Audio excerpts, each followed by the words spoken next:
This house is nestled in the east of Ireland in County Wicklow. It's a stone-cut house from the 1800s and it has a really lovely relationship with the surrounding landscape. I'm Suzie Mc Adam and I have a design studio based in Dublin. We mostly work on historical properties and I think we're known for our mix of timeless elegance with a contemporary edge. When the client approached us, they wanted to create a country retreat. I think they absolutely fell in love with the surrounding scenery. What was so interesting about this project was that essentially it was a blank canvas. Often there's existing framework within the building, but because this was purely the stone walls, it was, for me, creatively so interesting to work on the flow and design the actual staircases, the fireplaces, source and salvage all these architectural elements. I think they became the keystone for each room. My approach is always to create this tension and dialogue in interior design. I love a room to feel like it's been collected over a long period.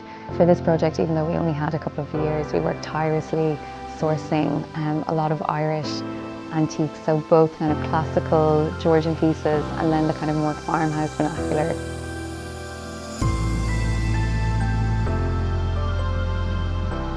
In the Great Hall, the scale is so vast, I really wanted it to be centred and still feel homely.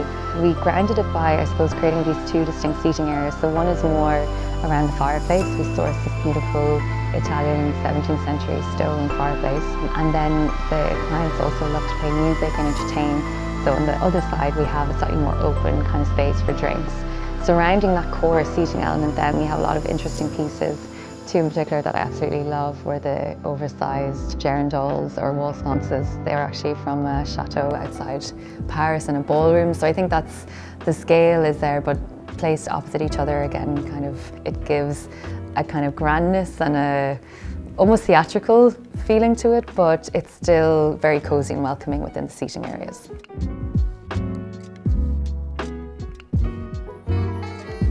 The kitchen was probably the most complex room to design in the house because we were really trying to create this functionality within the room, and because it's a single length, the whole house, it's kind of like, how do you create these auxiliary spaces within the framework of the stone cut building? The brief a lot was centred around gathering and having guests over and visiting, but also, you know, that there might be 2 or 3 people here. So the nook felt like a really natural kind of complementary space for that. Using Irish materials is something that's really fundamental and important to me in our design approach and our projects, and particularly the textiles. We're very lucky that there's incredible tweed made here. In the kitchen in particular, we used this tweed woven in Donegal in the north of Ireland.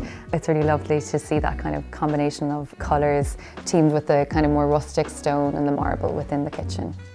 Connemara marble is such a rare and special material. There's a real depth of the coloration within it that I think kind of grounds the palette and has kind of informed the coloration then throughout the home. There's a lot of hiking in the locality, so if people are coming back, they can light the fire, they can sit by the aga. There's usually dogs running around as well, so it's just really where everyone seems to want to gather. Off the kitchen we have the snug, which I feel is such a contrast to the scale and the lightness of the Great Hall. It's almost like a retreat within a retreat.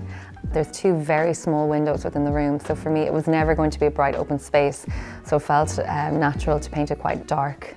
And then within the snug there's some incredible kind of architectural salvage elements. There's a cast iron fireplace that I had seen many years ago and I was always waiting for a project to potentially use it. There's some really interesting pieces, kind of playful, these 1960s duck lamps. Trunks that we had sourced that are from William Street in Dublin. There's an Irish card table that we had remade in a felt, kind of leaning into the escapism. There's a beautiful sofa by How London. The texture is so inviting and the kind of curved nature of the sofa I think sits really well with the vibrancy then that we went with the textiles. The hallway, I was really trying to create almost a slightly more classical reference point. We love to kind of pair the materiality, so the Connemara marble within the fireplace, and we also see the little indents in the flagstone floor. We designed the staircase for this room and I wanted it to have a slightly romantic feel, so that's where I introduced the curve. And we have that oak pendant by Cox of London kind of cascading down, and it just gives you a glimpse through the oversized window. The estate that the house is set in has a very strong literary history, and I wanted the guest bedrooms almost to unfold like different scenes in a play. They're almost a bit fantastical, introducing these really striking elements like the four-poster bed or the hand-painted ceilings. I think it really invites you in. We collaborated with a very talented local artist and mural painter called Michael Dillon. And he was very much inspired by the wallpaper we had chosen, which was by Ixel, which essentially is kind of this like tented feel. And we were kind of discussing maybe instead of it feeling tented, how about revealing the tent to look at the midnight sky. The primary bedroom has a private garden with huge double doors. So to maximise that view, we felt it made sense to centre a four-poster bed, but have it draped in this soft fabric. And then this totally oversized rug with poppies that was made by the rug company. We have these panels within the walk-in wardrobe that are a stunning embroidery fabric by Pierre Frey, and again a little hand-painted detail of a hint of red. The fittings we selected for the primary bathroom are all in aged brass, so that again it will kind of patina over time, and nothing I felt should feel too shiny or too new within the house.